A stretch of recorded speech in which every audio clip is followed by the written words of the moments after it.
Se llamaba el lema recuperando, lo que están recuperando el propósito, ¿no? Y sabemos que en las cosas de Dios no hay casualidades, sino siempre hay una causa. Y lo que empezó en el año 2022, el 21 de octubre, que se hizo en un club, ¿no, pastora? Dios empezó un propósito.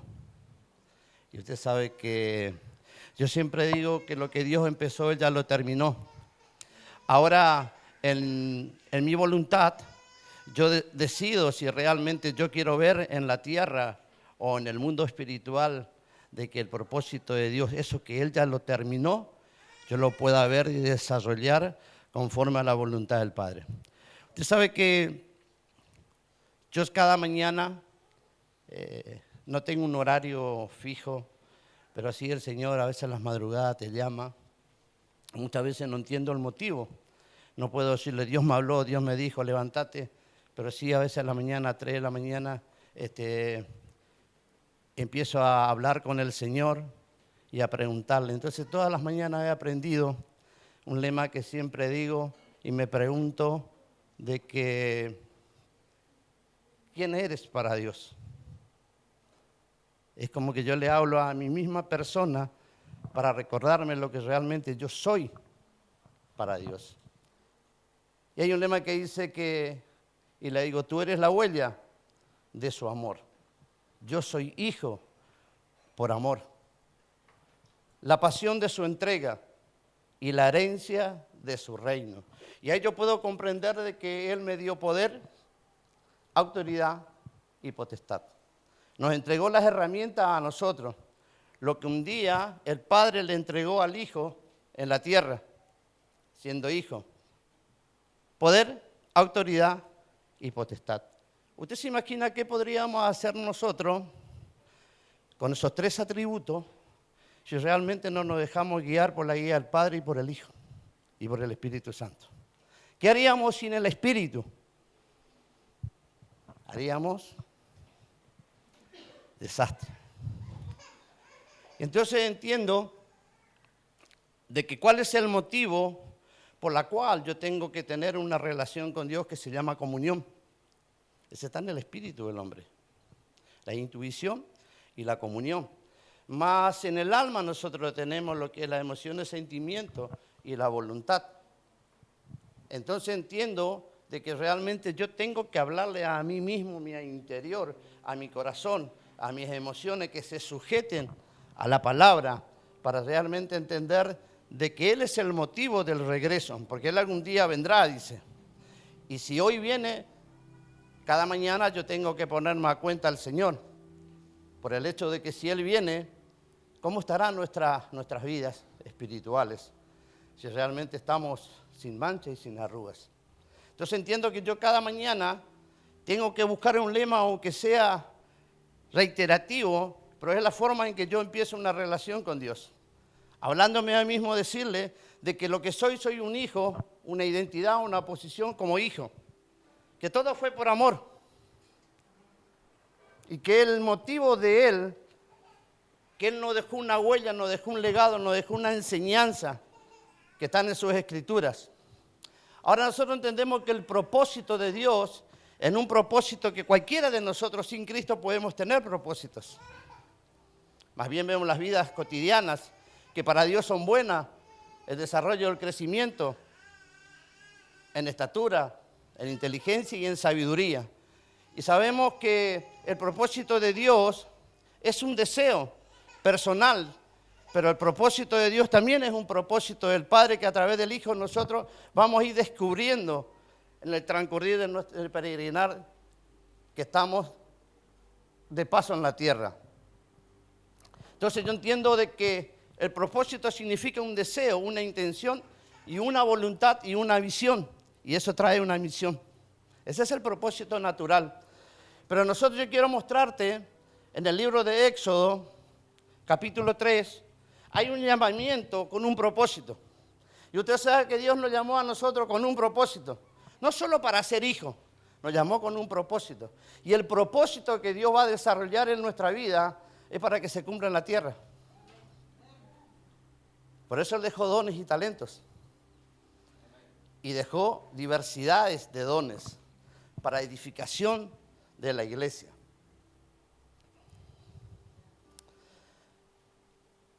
Éxodo capítulo 3, versículo 1, lo vamos a leer hasta el 8. Amén. ¿Estamos? Apacentando a Moisés las ovejas de Jetro, su suegro, sacerdote de Madián, llevó las ovejas a través del desierto y llegó hasta Horeb, monte de Dios. O sea, acá, cuando comienza en el título, dice, Dios llama. Entonces, pero acá en este texto está llamando a Moisés, pero yo tranquilamente puedo decir, Dios me llamó. Y yo puedo decir, Dios llamó a Hugo. Y cada uno de nosotros tenemos un llamamiento. Llamamiento es para todo. Ahora el tema está en que yo tengo que tomar la decisión si realmente los propósitos de Dios se tengan que cumplir, porque muchos son llamados y pocos los escogidos. Por eso vemos en las iglesias que nosotros nos encontramos de que hay asistentes congregados, pero no hay gentes convertidas, no hay un nuevo nacimiento. Y veíamos el otro día que podemos estar de este lado, podemos tener dones, talentos, pero realmente no fluye el Espíritu Santo. Y eso es lo que tiene que anhelar, tenemos que anhelar nosotros como hijos, de que fluya el Espíritu Santo, porque la dirección del Espíritu Santo, Él nos lleva a buen puerto, el final es bueno. Amén. Entonces acá vemos de que Dios cuando nos llama, no nos lleva a cualquier lugar sin dirección. Él le llevó a la casa de Dios, al monte Horeb, significa casa de Dios. En un lugar donde nosotros podemos decir, yo estoy en la casa paterna, estoy en la casa de Dios. Acá está el lugar donde realmente nosotros venimos a alimentarnos y a llenarnos de la presencia de Dios para que nosotros podamos ser instrumentos útiles en las manos del Señor. Ahora, en el versículo 2 dice, y se le apareció el ángel de Jehová en una llama de fuego y en medio de una zarza. Primera actitud de Moisés, él miró, observó, analizó y vio que la zarza ardía en fuego y la zarza no se consumía. Entonces Moisés dijo, iré yo ahora y veré esta grande visión, porque causa la zarza no se quema. Ahí comienza el propósito. Porque él tomó la decisión de ser transformado. Vemos al principio que él estaba en la casa de ¿quién? De su suegro Jetro. Está bien, ahí él encontró la madre de sus hijos, Séfora, o en algunas versiones dicen Sífora. Él consigue ahí su familia. Ya estaba en el diseño de Dios, en la familia. Ya él consigue su familia y sus hijos.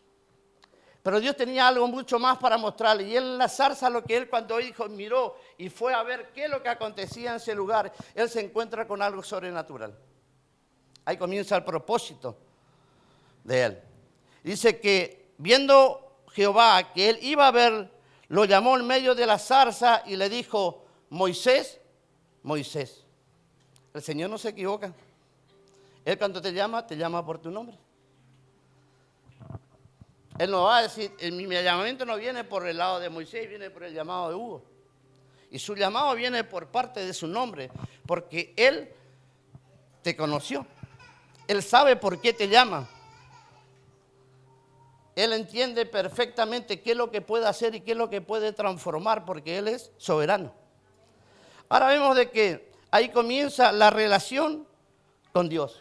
Y Él le dijo, heme aquí. Usted sabe que cuál fue lo que le conmovió a Moisés, que él ve 3 atributos de Dios.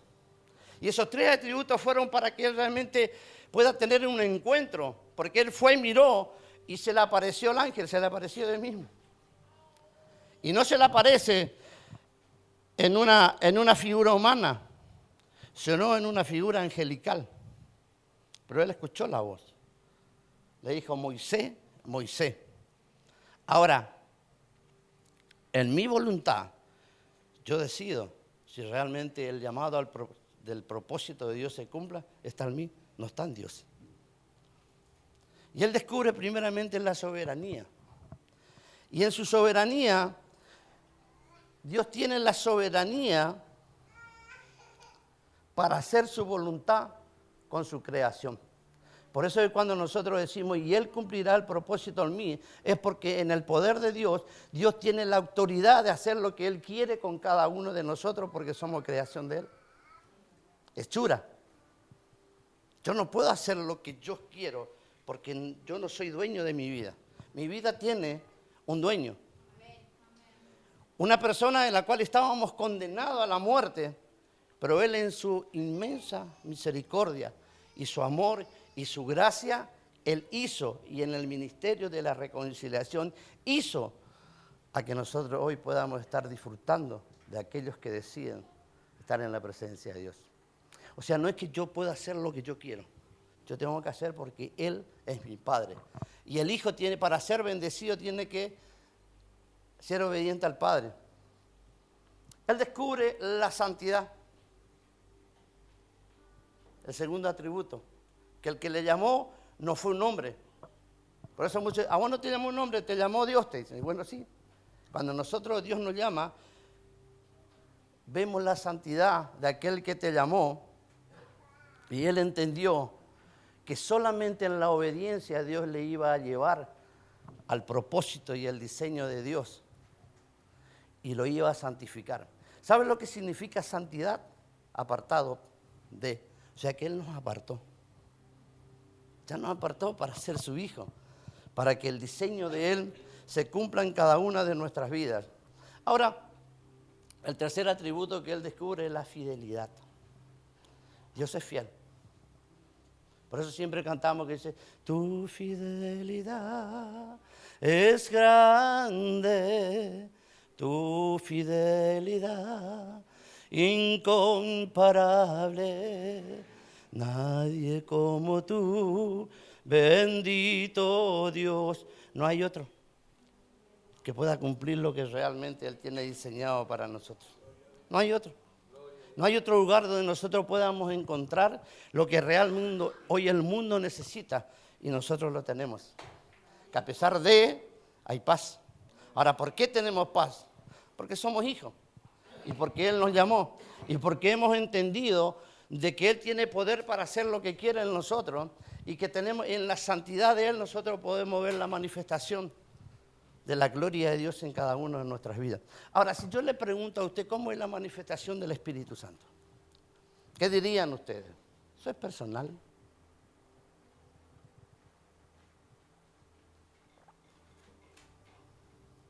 Cuando Dios me llamó y yo entendí el llamado de Él, yo entendí que había un propósito en mi vida. Transformación, glorificación y preparación. Tenían que entender que yo tenía que sumergirme a la presencia de Dios, tener una comunión con Él, para realmente los atributos de Dios se manifiesten en mi vida y yo pueda ser transformado.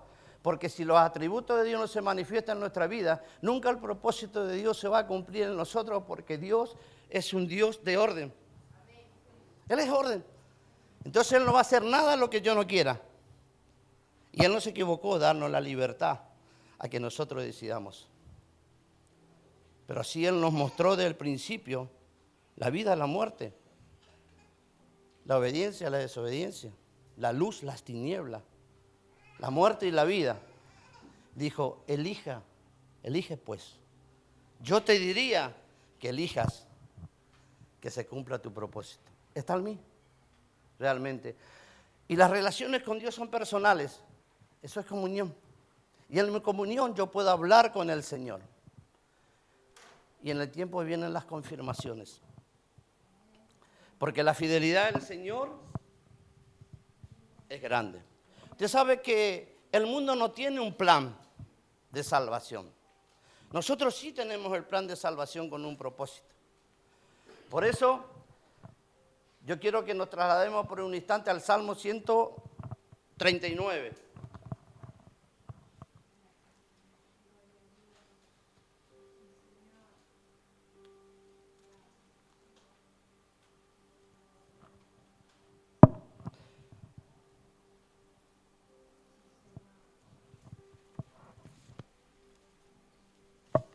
...139...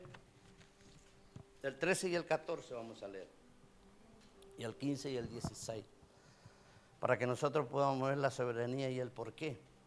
Yo tengo que ser obediente a Dios. Y acá dice, cuando no hay un plan, tú eres el plan y el propósito. Ese es el llamamiento a nosotros y el propósito de Dios, de que nosotros podamos entender y que nosotros seamos el propósito y el plan de Dios para las almas que hoy están cautivas. Vemos cada día lo que está aconteciendo en este mundo, ¿no?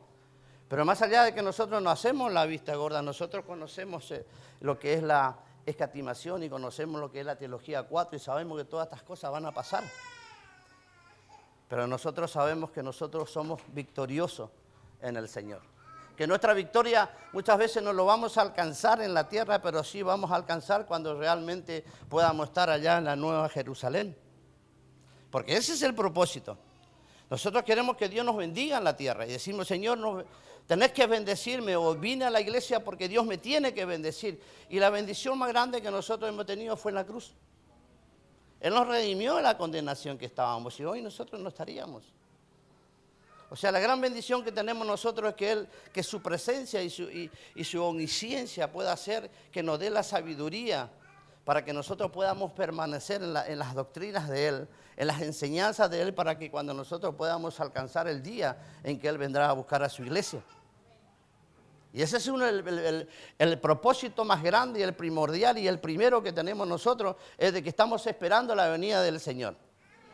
Y acá somos peregrinos, estamos en una etapa de formación y de transformaciones.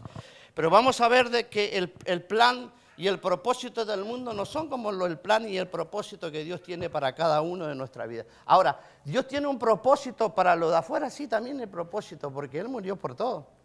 No solamente por los salvos siempre salvos, no. Eso no existe. Él murió realmente por todo. Entonces vamos a ver, en el Salmo 139, 13 dice, porque tú me formaste, mis extrañas, tú me hiciste en el vientre de mi madre. Tú te alabaré porque formidables y maravillosas son tus obras. Estoy maravillado y mi alma lo sabe muy bien. No fue encubierto de ti mi cuerpo, bien que en lo oculto fui formado y entretejido en lo más profundo de la tierra. Mi embrión vieron tus ojos y en tu libro estaban escritas todas aquellas cosas que fueron luego formadas sin faltar unas de ellas. Acá el salmista lo que está demostrando de que realmente somos una creación admirable. El Señor nos diseñó con un propósito. Y en el libro de Jeremías, capítulo 1:5, dice, antes que te formase en el vientre te conocí y antes que naciese te santifiqué. O sea que fuimos apartados y te di por profeta a las naciones. Ese es el propósito. Que somos profetas, porque somos portadores de la palabra de vida. No es necesario que diga, a mí nunca me apartaron del profeta. No, no son los profetas de este tiempo que hablan cosas que Dios nos dijo que hablen. Este tiempo nosotros la profecía más certera que nosotros tenemos en las Escrituras. No hay otra. Usted sabe que un día me puse a observar la creación de Dios. Y yo cuando era chico, y lo que a mí me llevó realmente a observar la creación de Dios era que cuando yo era chico a mí un avión me tumbó. Y usted dice, ¿cómo puede ser que le tumbó un avión? Tengo 1,65.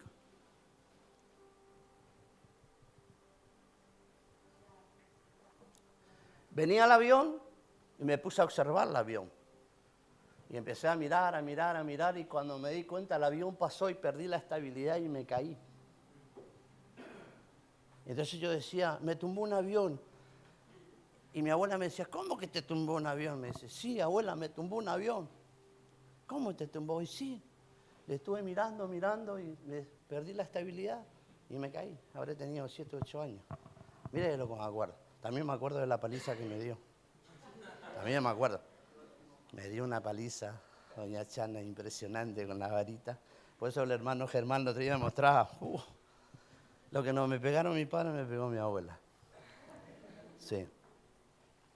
Entonces yo me puse a observar la naturaleza de Dios. Y en un momento, y usted dice, por eso nosotros decimos, somos locos, bendita locura. Y me puse a ver, wow, lo que hiciste. Y veía, por ejemplo, la naturaleza, el cielo y cómo corrían las nubes. Y a las noches a veces me ponía a contar las estrellas. Y no era que estaba delirando, no, yo quería saber. Sin Dios, la naturaleza, empezaba a observar la naturaleza de Dios. Hasta que entendí, y no podía entender la creación, cómo Él nos creó. No tenía acceso a los conocimientos. Y decía, ¿cómo puede ser de que entre dos y que en la panza de un ser humano tan así podamos salir y crecer? Y ahí yo entendí que eso es la omnisciencia de Dios, el poder de Dios. Él tiene poder para crear lo que realmente el hombre no puede crear. Y en el cosmos y en los cielos, Él realmente demuestra de que realmente es real. Esa es la forma de nosotros realmente, personalmente, entender de que hay algo sobrenatural que se manifiesta sobre nuestras vidas. Y usted sabe que yo siempre entendí de que somos un diseño único y perfecto. Nosotros somos un diseño único y perfecto como seres humanos. Y entendí que el día que yo nací, mi molde se rompió. No hay otro como yo. Y eso no es soberbia, ni altivez, ni orgullo. No hay otro como yo, porque mi molde se rompió en el momento en que yo nací. Ahora, ¿puede haber un parecido? Sí, pero no es como tú. Tú eres único. Para delante de los ojos de Dios, tú eres único. No hay otro como tú. Tu molde se rompió. Ahora, viendo un poquito el desarrollo de esto, lo que estoy llevando, yo les quiero mostrar algo. Sí, acá estamos. Y muchas veces nosotros empecé a investigar un poco lo que es la anatomía del ser humano. Y me llamó mucho la atención cuando Pablo habla sobre el cuerpo de Cristo, que somos insertados y que somos distintos miembros y vamos formando. Pero me llamó mucho la atención y empecé a investigar lo que es el ojo de las personas. Y yo le voy a mostrar cómo actúa el ojo del ser humano naturalmente, y realmente usted mismo en su imaginación le tiene que llevar, no es espiritismo, ojo, no me mire, no es espiritismo, en su imaginación tiene que llevar cómo eso puede hacer de que aumente mi crecimiento espiritual. Porque con los ojos nosotros vemos. Fíjese, mire, dice que el ojo humano es un diseño elegante y perfecto, según los científicos. Hasta la fecha nuestros ojos se mueven en un promedio de 100.000 veces por día y hace su automantenimiento mientras dormimos. Ese es el ojo. Fíjese. El ojo tiene un enfoque, objetivos, apertura automática, enfoque 3D de color, 5 imagen 3D y brilla en la oscuridad y aún brilla en la luz. El ojo.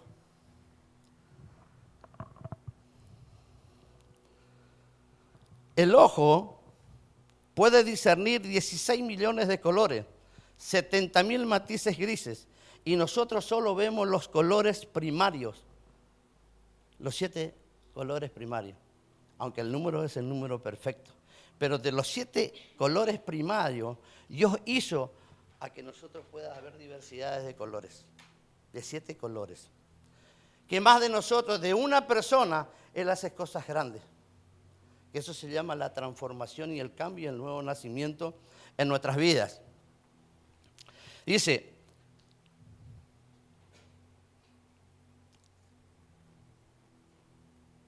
que son bueno, ahora viendo un poquito cómo se conecta al cuerpo, dice que la piel tiene 1 metro cuadrado de nuestra piel, 3.000 células sensoriales, 12.000 sensores de dolor, 200 sensores al calor, 700 glándulas de sudor hípica, 1 metro de vaso sanguíneo, 4.000 nervios que envían al cerebro mensajes a 3.000 kilómetros por hora de velocidad. Miren lo que es la mente, rapidísimo.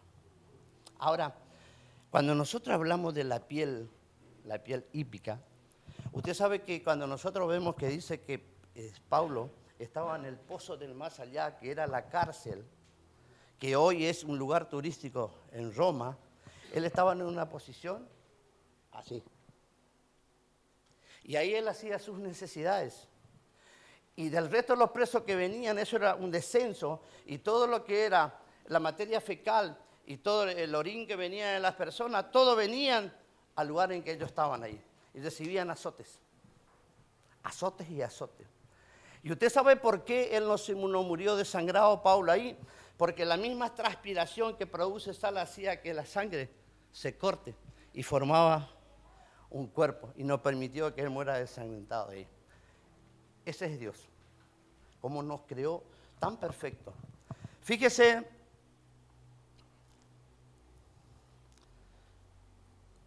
Dice, 12.000 sensores, nervios envían al cerebro. Dice, y 4.000 nervios que envían al cerebro mensajes a 3.000 kilómetros por hora de velocidad. El cerebro pesa entre 1 kilo y 1,5 kilos. Por eso algunos te dicen, mira, qué cabecita chiquita que en ella. El otro dice, qué cabezón que son. Pesan entre 1 kilo a 1,5 kilos, pesa lo que es la cabeza, el cerebro completo. Tiene 12.000 células cada una conectada, con 10.000 células que implica 120 millones de conexiones. Las moléculas del ADN contienen la información más detallada de todo el universo. Por eso, Pablo describe a la iglesia como un cuerpo, porque él sabe que Dios le reveló todos los componentes, todos los órganos que nosotros tenemos para edificación de la iglesia. Amén.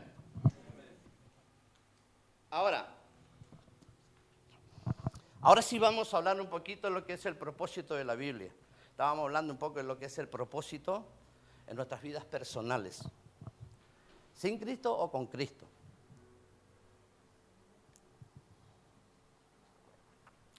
Dice, el propósito en la Biblia es la intención eterna y soberana de Dios para la creación. ¿De quién es el propósito soberano? De Dios. ¿Para quién? Para nosotros. Enfocado en glorificarle, redimir a la humanidad y establecer su reino, que implica vivir según su voluntad, no la nuestra, amando a Dios, al prójimo, utilizando los dones personales para su gloria y preparando al creyente para la eternidad. Se vienen hablando en este tiempo de dones y talentos. En la iglesia, en este lugar se viene hablando. Ahora, el significado bíblico y las características del propósito, en primer lugar hay una voluntad divina. Se fundamenta en el carácter inquebrantable de Dios, no es emociones humanas. Nosotros no tenemos un Dios almático. Él no se mueve por emociones. Él sana las emociones y nuestros sentimientos. Ese es nuestro Dios.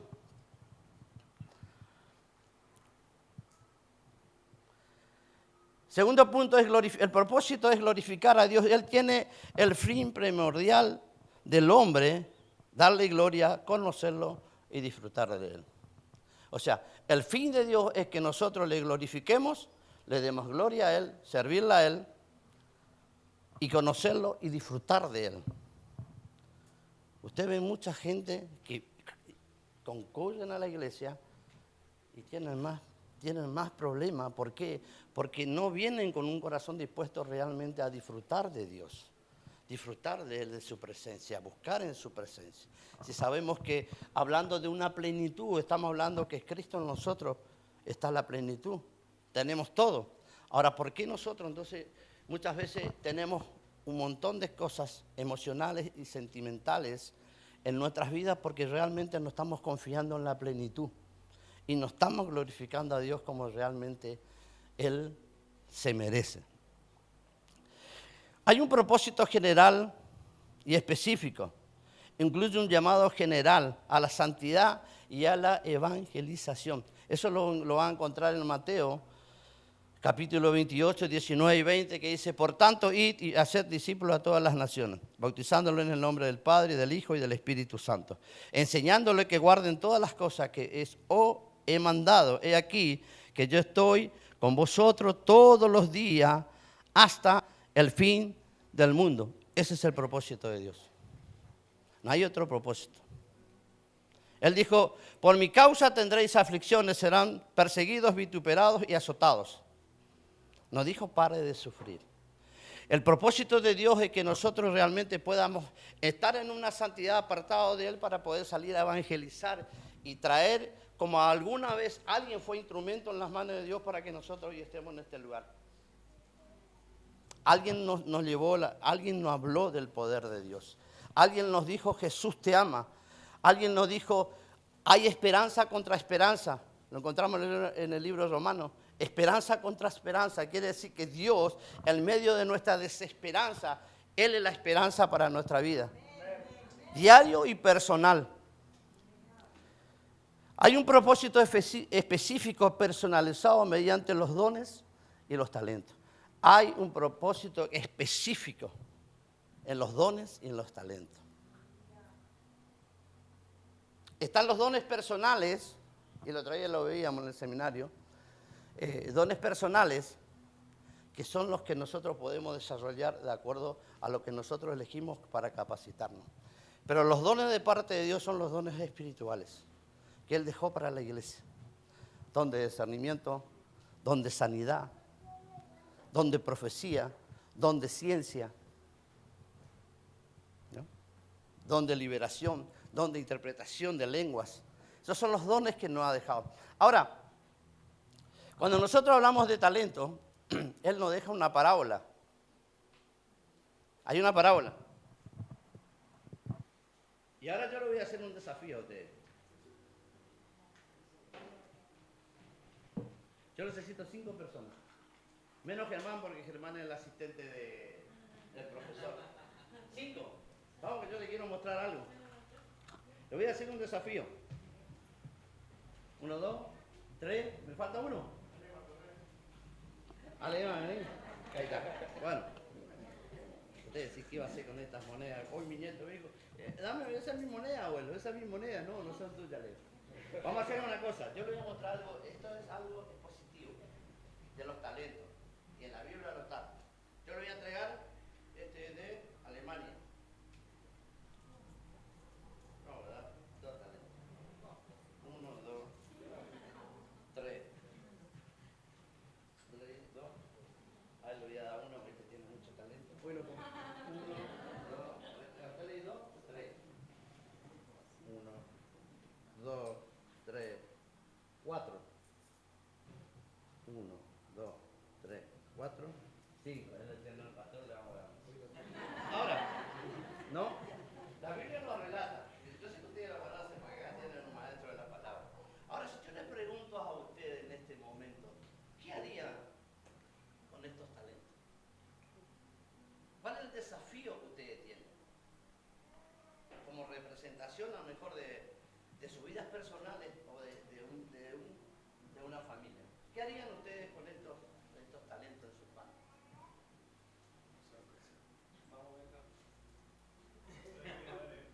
Darlo a conocer, expresarlo, multiplicarlo. Lo mismo que él. O sea que todos lo van a multiplicar. Ahora yo le hago un desafío. De cada talento que ustedes tienen en sus manos, eso se tiene que reflejar en sus vidas. Y acá en este recinto nosotros te vamos a orar todos juntos para que realmente cada talento que tienen en sus manos se multiplique y sea un arma más para ti. ¿Hacen un compromiso? No conmigo, ¿eh? ¿Están de acuerdo? Sí. Amén. Tiene que traer 4. Venga para acá. 4, vos, 6. 2, 8. Ja. 10. Denle un fuerte aplauso. Amén.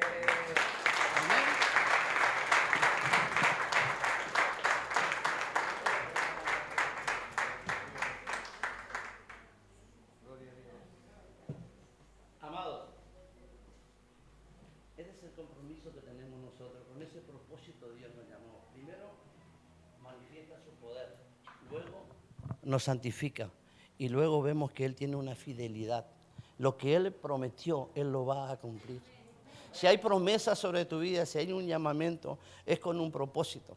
Y cuando yo al Señor le dije, heme aquí, yo no sabía qué es lo que vendría después porque era muy neófito, muy nuevo. Pero después descubrí que cuando venían las pruebas y la lucha, Él en ningún momento me dijo, no vas a tener pruebas.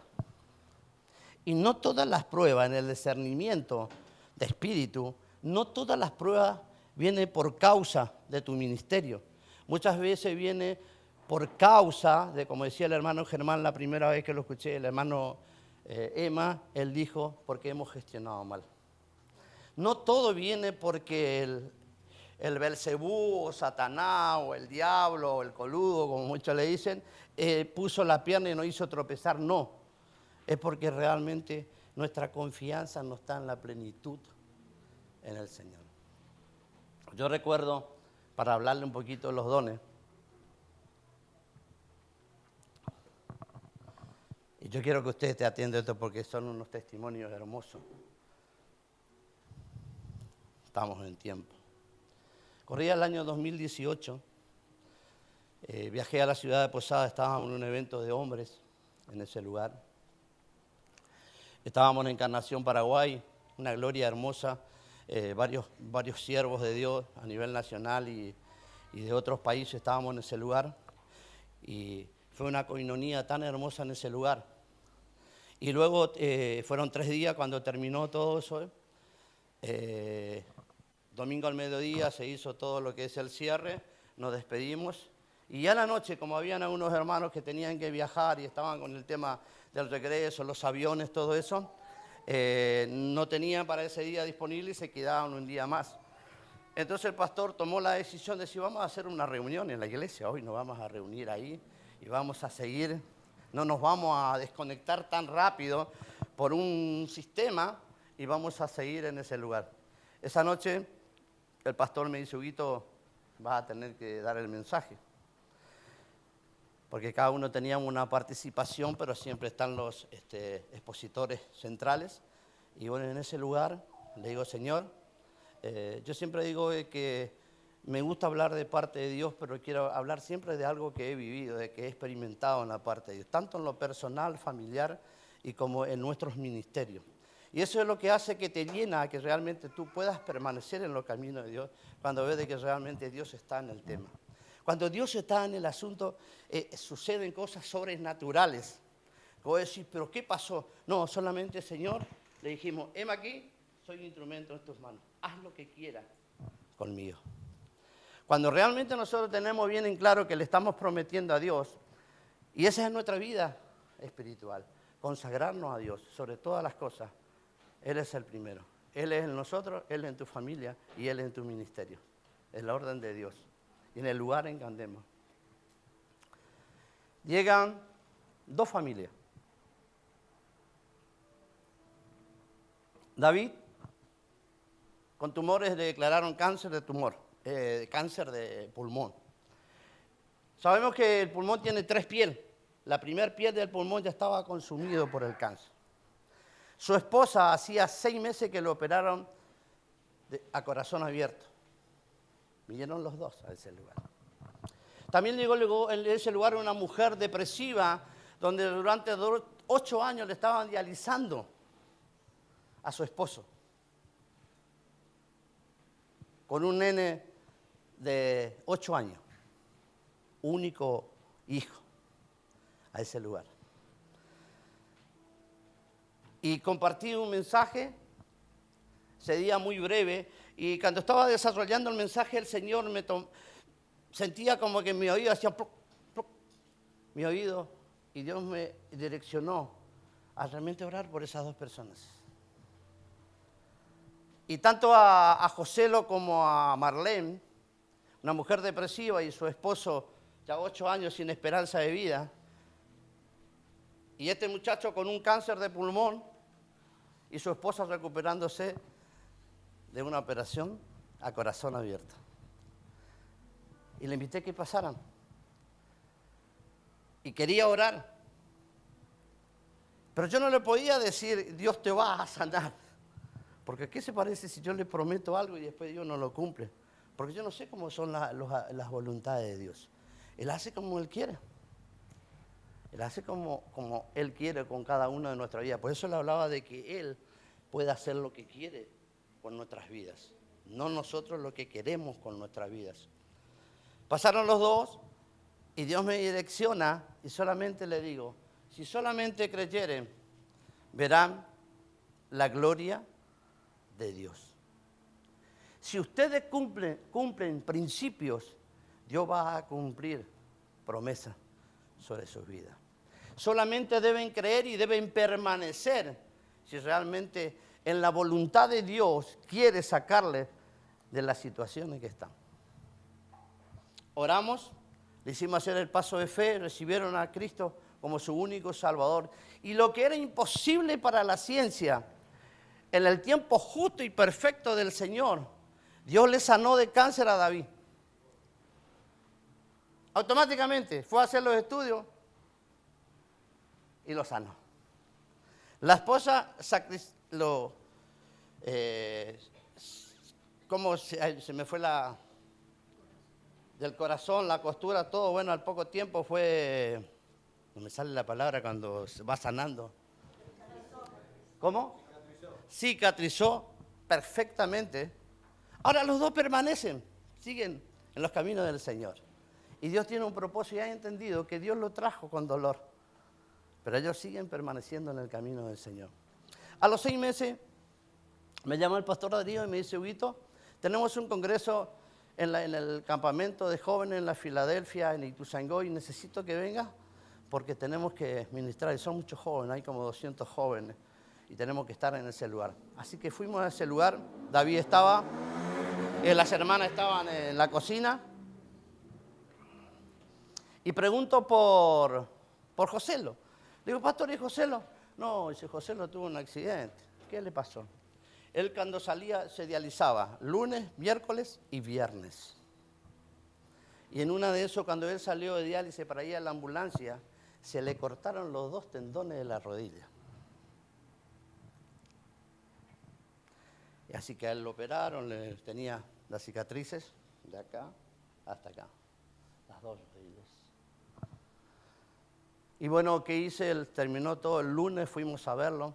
Y primeramente me dice Darío, él tiene una carpintería muy grande, me dice, tenemos que diseñar algo porque él vive en un monobloc en el tercer piso y tiene escalera circular. Y hay que bajarlo para que él tiene que seguir con su diálisis.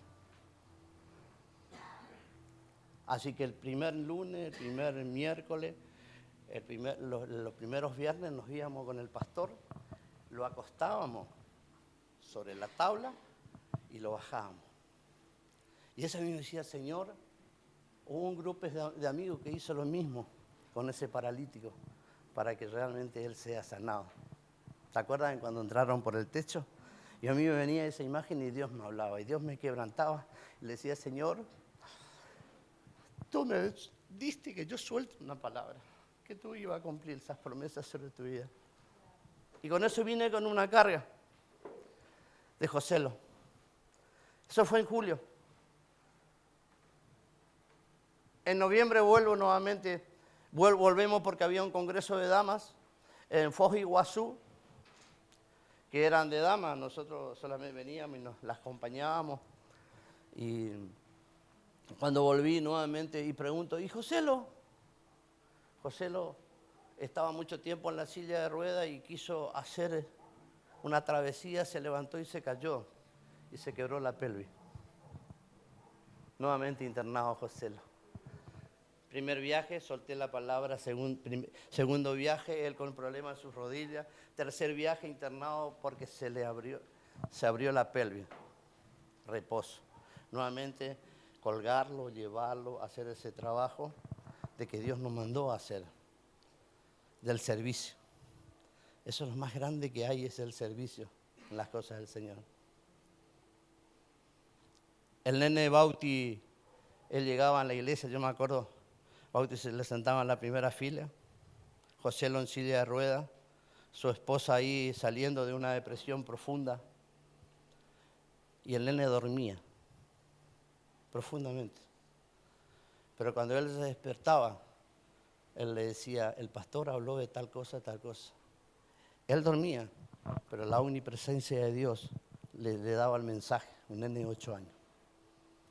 Pasó un tiempo, un par de años, él seguía en el proceso, y yo siempre le decía, vos sos mi amigo Frankenstein, porque ya no encontraban lugar donde ponerle los catéteres para poder seguir dializando. Los calcios de él se quebraba por cualquier cosa. Joselo tenía todas las cicatrices de su enfermedad en su cuerpo. Corte por todos lados, cicatriz por todos lados. Yo le decía, y él me decía, pastor, me estoy entregando. No, te puedo entregar. Le digo, amigo, ¿cómo te vas a entregar? Le digo, vos sabés lo que es un hincha boca menos. Le digo, no te entregues. Y orábamos. Cada vez que viajaba estábamos con él. Hasta que en un momento él se encerró en su habitación y le dijo, Señor, hasta acá llegué. No quiero vivir más. No quiero ser esclavo de nadie, no quiero ser carga para nadie. Me quiero morir. Bauti escuchó. Y en la escuela bíblica, este joven se arrodilló y le dijo, Señor, tú le prometiste a mi papá que lo iba a sanar. Yo no quiero que se muera, porque él se quiere morir. Eso fue un domingo. Escuela bíblica. El día lunes a las 6 de la mañana sonó los teléfonos. Él no atendía porque él no quería vivir más. A las 9 de la mañana nuevamente el llamado. Estaba su trasplante. Y se fueron a ese lugar. Y ese trasplante era especial. Y él me explicaba, me decía, cuando vienen los riñones Hugo, me dice, es como un pistón en un cilindro del auto, tiene que entrar justo, porque si no entra y es más grande, no hay compatibilidad y eso no funciona y me lo tienen que volver a sacar. Entró a cirugía 6 horas, viajamos nosotros con Susana, viajamos, estuvimos, lo acompañamos. Perfecto.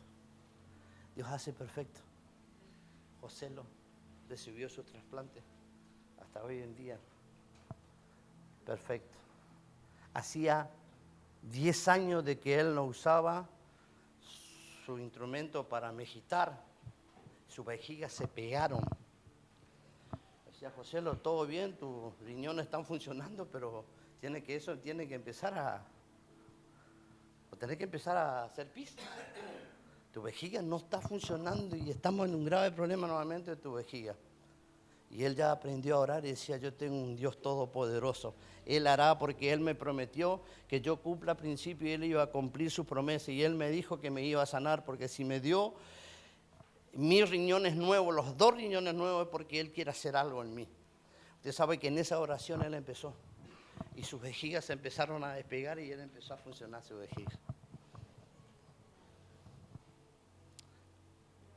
La vejiga de Él. Hoy, Él está viviendo en Capital, se mudó a Almagro, está viviendo en Almagro, alquila un departamento. La esposa salió de la depresión, tiene un negocio de belleza en Capital, trabaja muy bien. Él es bicicletero y su hijo está en la quinta de Racing Club de Avellaneda jugando al fútbol. Dígame una cosa, si Dios no es fiel. Y ustedes son testimonios, pero estos testimonios es que manifiesta realmente la gloria de Dios en cada vida. Y son testimonios que lo hemos vivido. Y usted sabe que, y acá iba a ir concluyendo, después conozco a otra persona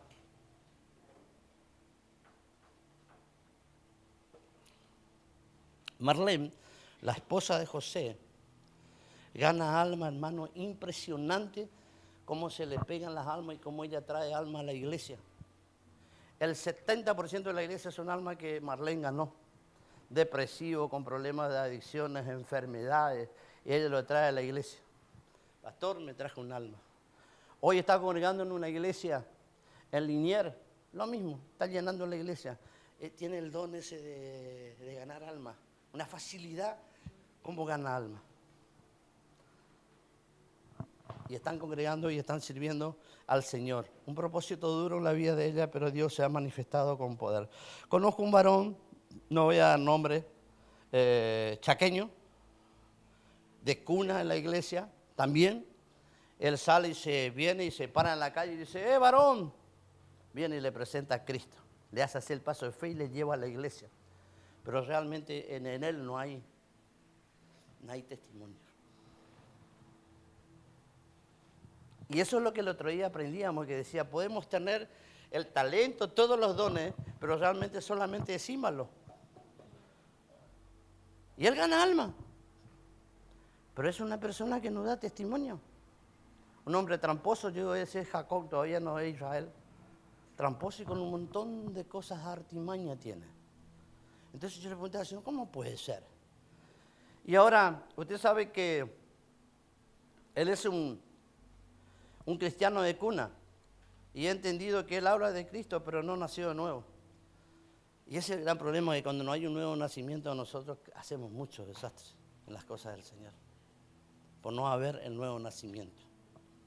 ¿Y a qué nosotros le decimos nuevo nacimiento cuando realmente los frutos del Espíritu se manifiestan en nuestras vidas y ponemos por obra? Hermanos, yo en este último tiempo, y siempre hablamos con mi esposa, y yo le soy sincero, muchas veces las correcciones de mi esposa por ahí es como que siento en mi corazón como que me quiero ofender, ¿no? Y aprendí a menguar y a analizar, y después le digo, gracias Señor por la esposa que me diste, porque en el momento justo me alinea o me enseña a hablar, a expresarme como tengo que hablar a veces. Y ella me dice, no todas las conversaciones vienen de parte de Dios. La Biblia dice que las malas conversaciones corrompen las buenas costumbres. Y yo a veces digo, llévatelo o te lo mando. ¿Me entiendes? Entonces Dios empieza a trabajar en mi manera, en este viejo hombre. Digo, ahí todavía no, tengo que nacer de nuevo. Y mucha gente en el camino, tú ves cosas lindas, flores, rosas, pero también estaban las espinas. Y me costaba mucho perdonar las traiciones del ministerio, las infidelidades a gentes donde realmente nos hemos brindado de todo corazón. Mi corazón se cerró. Entonces le decía, pero tenés que perdonar, porque si vos no perdonás, el Señor no te va a perdonar. Y tu ministerio, en vez de seguir avanzando, creciendo, te vas a ir quedando y te vas a ir secando.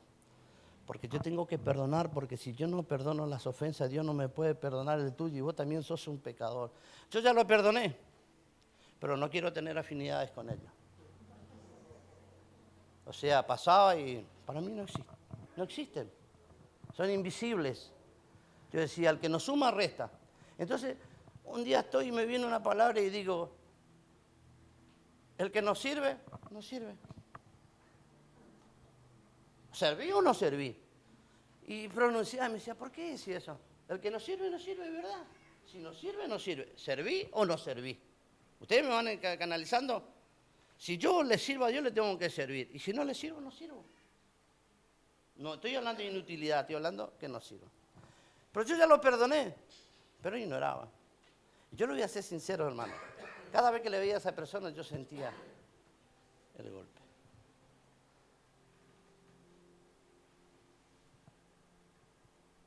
A la carne duele las traiciones, duelen las vituperaciones cuando se levantan falsos testimonios.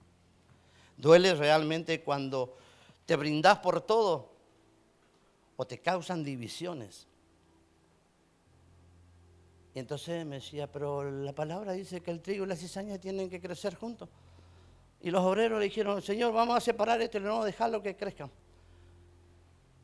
Porque el trigo va en su tiempo a dar fruto, al 30, al 60 y al 100 por uno. Más el trigo se va a secar y va a terminar en el fuego. Eso no te corresponde, le corresponde al que te llamó. Y ahí fui creciendo. Y le voy a ser sincero, cuando yo solté realmente el perdón y eso salió de mi corazón, Y hoy puedo orar y puedo orar y puedo pensar en ello y no siento ningún dolor, ninguna venganza. Desde que empecé a venir a esta iglesia, desde que yo empecé a caminar acá, dije, Señor, yo voy a congregar en un lugar, me voy a sentar y quiero a recibir de parte tuya, que tú empieces a alinearme a tu propósito. Que no sea los 8 años de estudios teológicos, las experiencias de 20 años de pastorado, que no sea yo, sino que sea tú obrando en mi corazón. Y ahí yo empecé nuevamente a disfrutar de lo que es la presencia de Dios. Años predicando, con testimonio, con palabras teológicas, usando la homilética para hacer llorar y para hacer reír, o para cantar una alabanza o una adoración y a través de la oración llevarle a quebrarlo emocionalmente, pero en mi espíritu yo sentía que cuando bajaba había un vacío, porque yo sabía de que no era el Espíritu Santo, que esas almas no se estaban quebrantando por el poder de Dios, sino solamente por el conocimiento y la homilética. La homilética muchas veces te lleva a hacer cosas, a hablar, a victimizarte, a bajar la voz, a levantar la voz, a pegar un grito, a despertar. Eso es homilética. Pero Dios no se mueve de esa manera. Si no anhelamos estar en el Espíritu y que el Espíritu Santo trabaje en nuestras vidas, hermanos, solamente vamos a querer transitar un ministerio con nuestras fuerzas. Y nuestras fuerzas se debilitan. Nuestras rodillas, nuestras manos, dice Isaías, las rodillas endebles, las manos cansadas. Y empezar a experimentar nuevamente ese primer amor. Y no es que el primer amor lo perdemos, eso no lo debemos perder, eso tiene que permanecer. Por eso le dijo, aviva el don del fuego del Espíritu que está en ti. No le dijo el que está en el pastor, lo que está en ti es lo que nosotros tenemos que avivar, ese fuego de la presencia de Dios. Ese es el propósito de Dios. Y he entendido que todavía no había entendido el propósito de Dios, que el reino debe habitar y vivir en nuestro espíritu. Es por eso que su alma, sus emociones y sentimientos no resueltos no le permite que el reino del Padre y del Hijo y del Espíritu Santo se manifieste en nuestras vidas. Si hay cosas que no están resueltas, no es que nosotros atrasamos o que nosotros estamos impidiendo el propósito de Dios que sea desarrollado en nuestras vidas, sino que son cosas, asuntos que nosotros debemos permitir que el Espíritu Santo empiece a sanar, que empiece a restaurar, para que realmente el propósito de Dios siga avanzando en cada una de nuestras vidas. Todos fuimos llamados con un propósito. Ahora,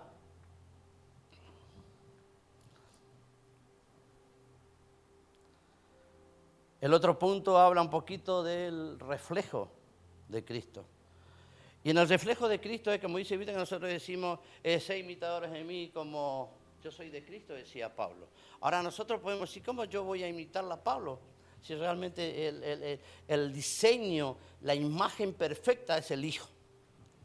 Pero Pablo fue un hombre que realmente desde el primer momento fue transformado y fue investido por el Espíritu Santo, porque el Señor mismo le encontró en el camino. Y derrumbó todos atributos, todos diseños, todos conocimientos terrenales, toda gloria personal. En Pablo cayó a partir de ese momento y él fue un nuevo hombre, un nuevo nacimiento. O sea que tenemos testimonio en la Biblia que hoy, si en mi corazón yo anhelo, yo puedo nacer de nuevo, si es que todavía no he nacido. Pablo lo primero que hizo, él dijo, yo no puedo ser un apóstol de Jesucristo porque no he visualizado, yo no he caminado con él.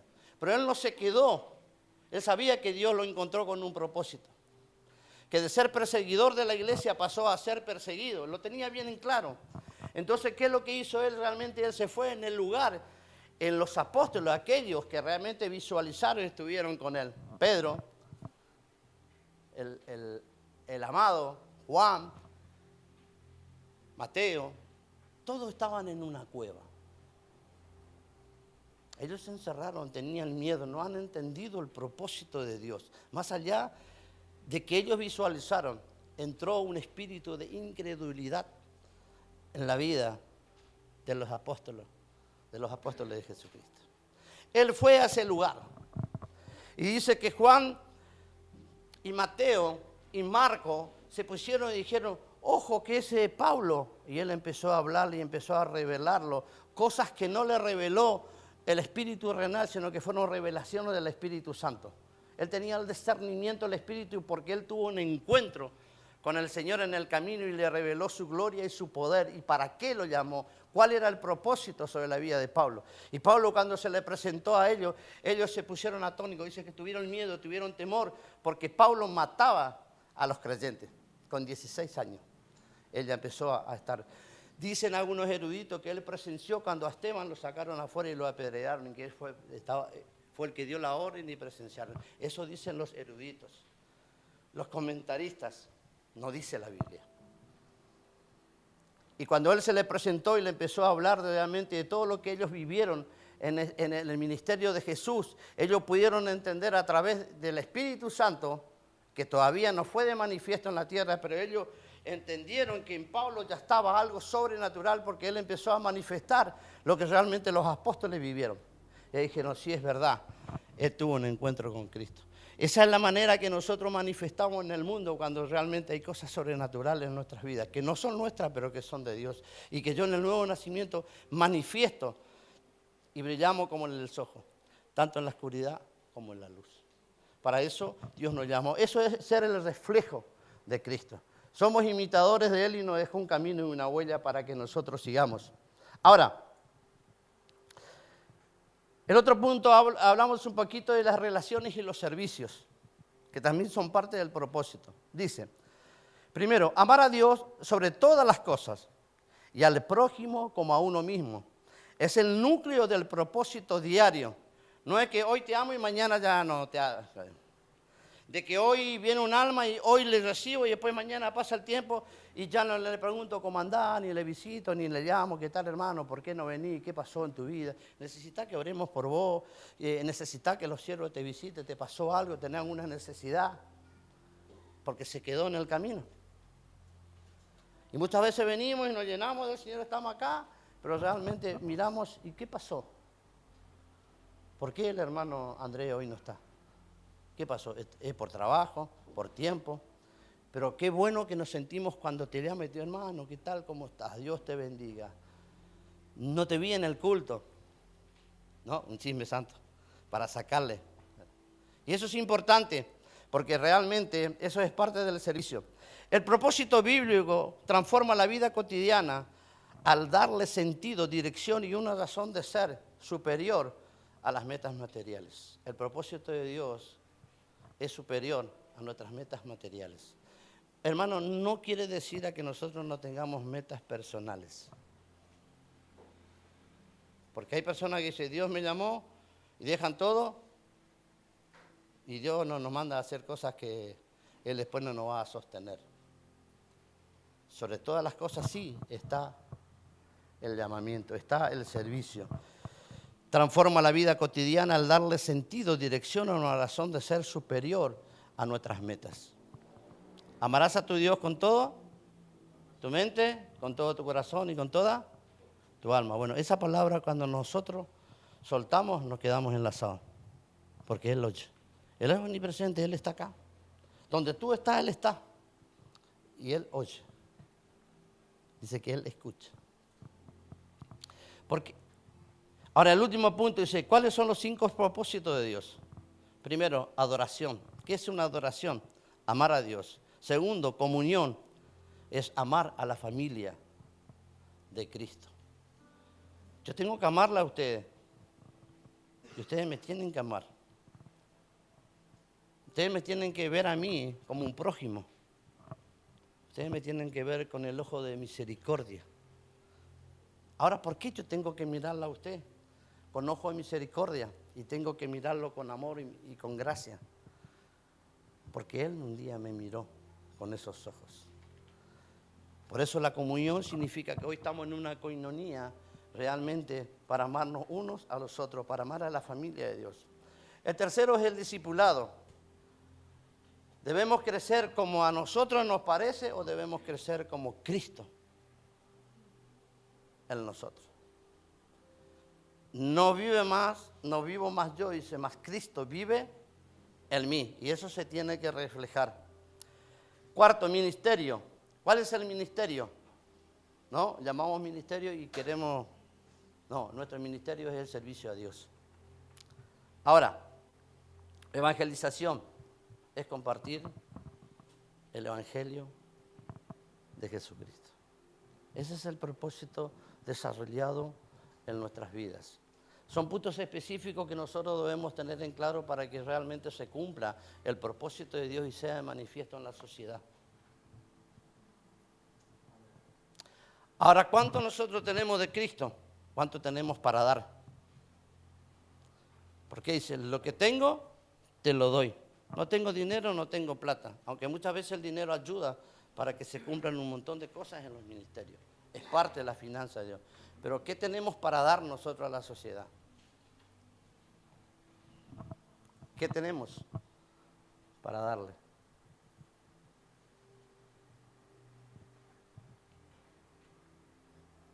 Tenemos lo más importante. Tenemos a Cristo, tenemos al Padre, tenemos al Hijo. Y tiene que fluir el Espíritu Santo en nuestras vidas. Que ellos vean que realmente nosotros somos diferentes, que no somos uno más, que alumbramos en medios de las tinieblas. Que para eso, ese es uno de los propósitos. Y yo siempre digo que uno de los ministerios más grandes es el ministerio de la reconciliación. Cuando nosotros, mire hermano, usted tiene que sentirse orgulloso. Yo cuando gano un alma o cuando realmente yo veo que Dios hace cosas sobrenaturales a una persona, le digo, gracias Señor porque tú me elegiste para que yo sea instrumento en tus manos. Gracias Señor porque a través de esta oración que proviene del reino de los cielos, tú pudiste concederle las peticiones del corazón al necesitado conforme a tu voluntad. Y eso te llena de gozo y fortalece tu espíritu y hace que nosotros sigamos transitando a pesar de las circunstancias. Dios es bueno. Dios es bueno. Dios es bueno.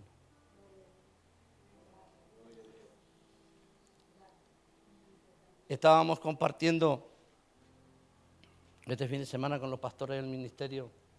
El pastor presidente viajó hoy justo del ministerio que estamos y este fin de semana estuvieron